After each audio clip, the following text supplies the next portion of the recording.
بسم اللہ الرحمن الرحیم۔ سامعین محترم، آج چند باتیں امانت اور دیانتداری کے بارے میں گزارش کرنی ہے۔ اللہ پاک نے قرآن پاک میں فرمایا کہ اے لوگو، امانت والے کو اس کی امانت پہنچا دو۔ دوسرا حکم اللہ کی ذات کریم نے یہ فرمایا وَإِذَا حَكَمْتُمْ بَيْنَ النَّاسِ فَاحْكُمُوا بِالْعَدْلِ، جب تمہیں فیصل مقرر کیا جائے تو انصاف کے ساتھ فیصلہ کرو۔ آگے فرمایا کہ یہ اللہ کی جانب سے بہت عمدہ نصیحت ہے۔ انما نعم ما یعظکم بہ، کہ اللہ کی کریم ذات بہت ہی عمدہ بات آپ کو فرماتے ہیں۔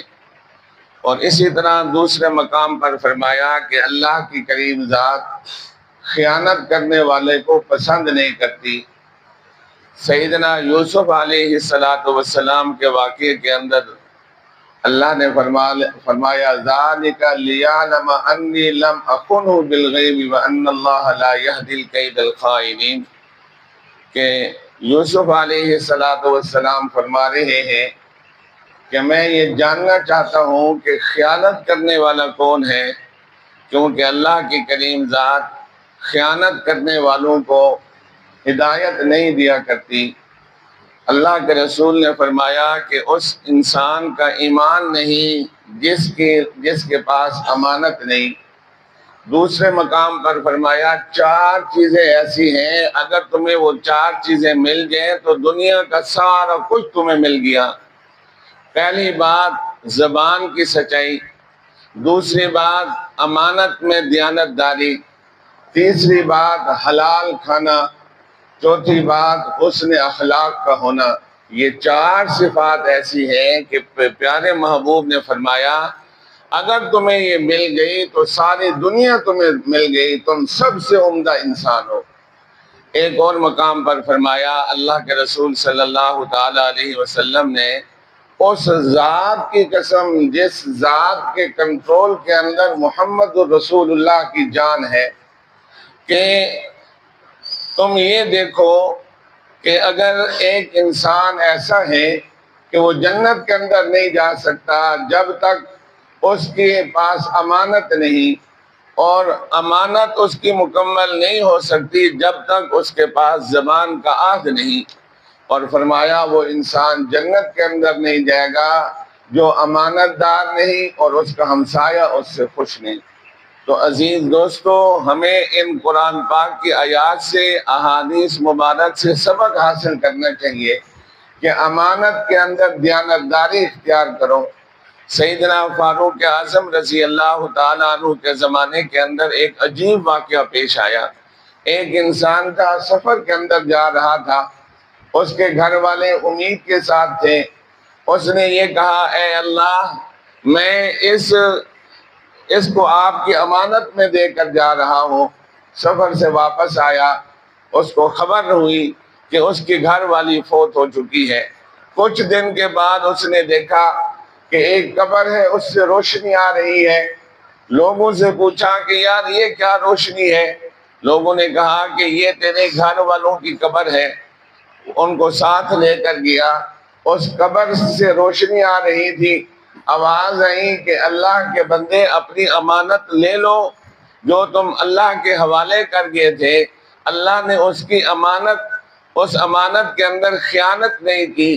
قبر کو کھودا تو اس سے کیا نکلا؟ ان کا بیٹا نکلا۔ آواز آئی کہ اگر اپنی گھر والی کو بھی اللہ کے حوالے کر کے جاتے وہ بھی تمہیں مل جاتی۔ تو عزیز دوستو، امانت میں دیانتداری ہے۔ سیدنا فاروق اعظم رضی اللہ تعالیٰ عنہ چکر لگا رہے ہیں، کیا دیکھتے ہیں کہ ایک بچہ رو رہا ہے۔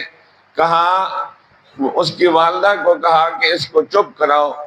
آگے چلے گئے، دوبارہ جب اس کے پاس پہنچے تو دوبارہ وہ رو رہا تھا۔ آپ نے فرمایا تو اچھی ماں ہے کہ اپنے بچے کو بھی خاموش نہیں کرا سکتی۔ اس نے کہا چکر لگانے والے انسان، اصل مسئلہ اور ہے۔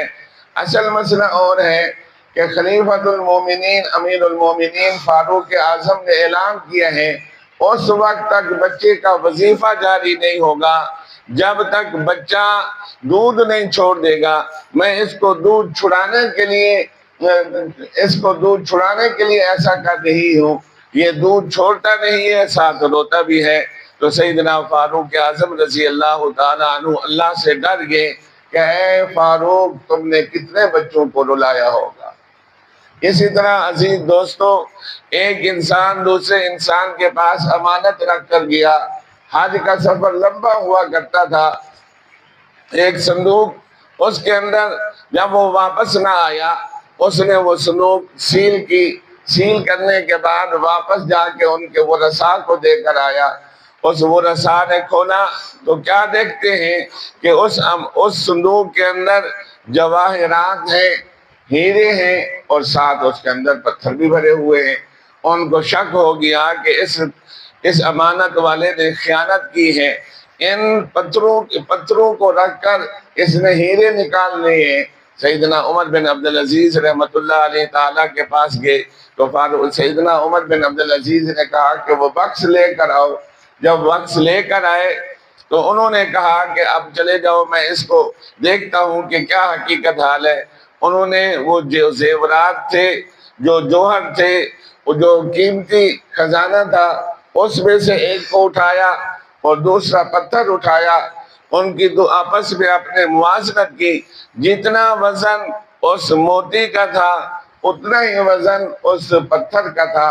تو سیدنا عمر بن عبدالعزیز رحمۃ اللہ علیہ تعالیٰ نے کہا کہ جاؤ، اس امانت والے پر شک نہ کرو، اس امانت والے نے دیانتداری اختیار کی ہے، کہ کیونکہ رکھنے والے نے اس کی امتحان کے لیے ساتھ پتھر بھی رکھا ہے تاکہ اس کا وزن بھی برابر ہے۔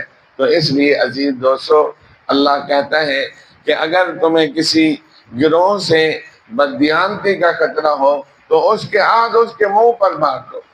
آج کا سبق اور خلاصہ کیا ہوا؟ زبان کے اندر سچائی ہو، دل کے اندر سچائی ہو۔